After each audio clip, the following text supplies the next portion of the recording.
அனைவருக்கும் வணக்கம். நம்ம இன்றைக்கி நல்லா டேஸ்டான கத்திரிக்காய் கடையல் எப்படி பண்ணுறது அப்படின்னு பார்க்கலாங்க. அதுக்கு முதல்ல 1/2 கிலோ கத்திரிக்காய் எடுத்துருக்குங்க, 3 மீடியம் சைஸ் தக்காளி, அதுக்கப்புறம் கொஞ்சம் சின்ன வெங்காயம், 2 பல் பூண்டு, கருவேப்பிலை, 2 வரமிளகா எடுத்துக்கோங்க. இப்போ கத்திரிக்காயை சின்ன சின்னதாக கட் பண்ணி ஒரு பாத்திரத்தில் தண்ணி வச்சுக்கோங்க. அதில் உள்ளே ஆட் பண்ணிக்கோங்க. கத்திரிக்காய் கட் பண்ணும்போது பாருங்கள், உள்ளே நல்லா வெள்ளையாக இருந்துச்சு அப்படின்னா அதையே உள்ளே ஆட் பண்ணிக்கோங்க. அப்படி இல்லை அப்படின்னா சொத்தையாக இருக்கோ அல்லது உள்ளே பூச்சி இருக்குது அப்படிங்கிற மாதிரி இருந்துச்சு அப்படின்னா நீங்கள் நல்லா இருக்கிற பார்ட்டை மட்டும் கட் பண்ணி உள்ளே ஆட் பண்ணிவிட்டு பேலன்ஸ் இருக்கிற பார்ட்டை உள்ளே ஆட் பண்ணாதீங்க. இப்போ எல்லா காயும் கட் பண்ணியாச்சு.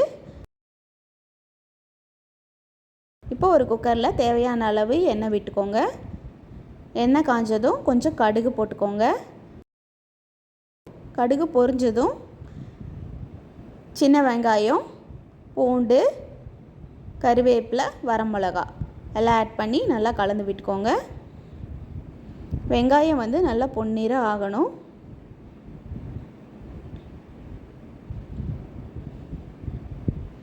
அதுக்கப்புறம் தக்காளி சின்ன சின்னதாக கட் பண்ணி அதே உள்ளே ஆட் பண்ணிக்கோங்க. கொஞ்சம் பெரிய சைஸ் தக்காளியாக இருந்தால் 2 தக்காளி போதும்.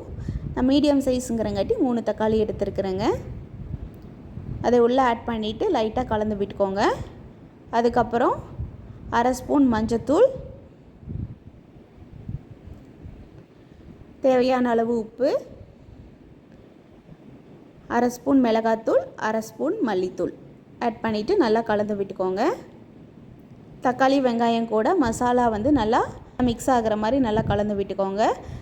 தக்காளி நல்லா மசிஞ்சு எண்ணெய் பிரிஞ்சு வரணும். அது வரைக்கும் நல்லா கலந்து விட்டுக்கோங்க. இப்போது கட் பண்ணி வச்சுருக்கிற கத்திரிக்காயை உள்ளே ஆட் பண்ணிக்கோங்க. ஆட் பண்ணிவிட்டு நல்லா கலந்து விட்டுக்கோங்க.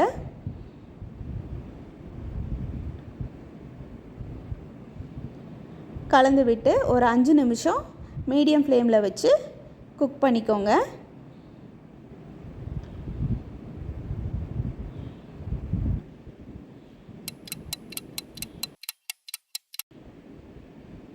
இப்போ ஒரு 3/4 டம்ளர் அளவு தண்ணி ஊற்றி நல்லா கலந்து விட்டுட்டு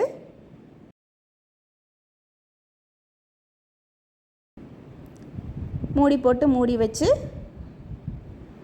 ஒரு 4 விசில் விட்டு எடுத்துக்கோங்க.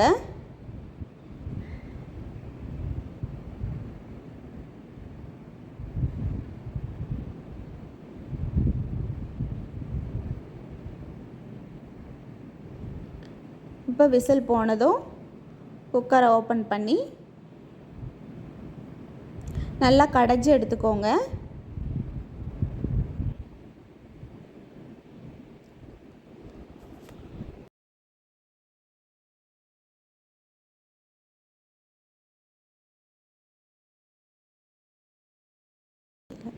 இப்போ தேவையான அளவு உப்பு பார்த்துக்கோங்க.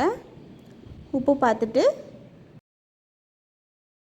கடைஞ்ச கத்திரிக்காயை ஒரு பாத்திரத்தில் ட்ரான்ஸ்ஃபர் பண்ணிக்கலாங்க. ட்ரான்ஸ்ஃபர் பண்ணிவிட்டு மல்லி இலை போட்டு சர்வ் பண்ணலாங்க.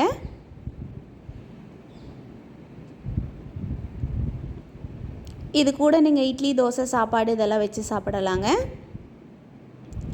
இந்த மாதிரி செஞ்சு கொடுத்தா குழந்தைங்கள்லேருந்து பெரியவங்க வரைக்கும் எல்லோரும் விரும்பி சாப்பிடுவாங்க. நல்ல டேஸ்டான கத்திரிக்காய் கடையல் ரெடி.